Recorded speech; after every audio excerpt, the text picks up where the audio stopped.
کہ میرے بیٹو صحبت درست رکھو، بیٹو اور بیٹی تعلق درست رکھو،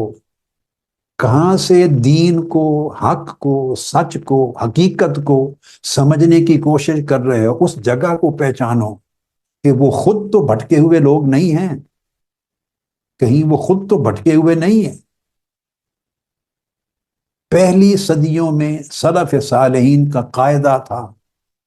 وہ کہا کرتے تھے الاسناد من الدین فانظروا امن تاخذون دینکم۔ جب تم دین کی بات سنتے ہو تو کس سے سنی، اس نے کس سے سنی، یہ جو سند ہے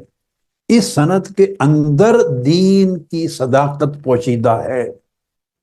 اس کے اندر دین کا اعتماد اور اعتقاد پوشیدہ ہے۔ فانظروا امن تاخذون دینکم، دیکھو وہ شخص کون ہے، وہ لوگ کیسے ہیں جن سے تم دین کی خبر لینے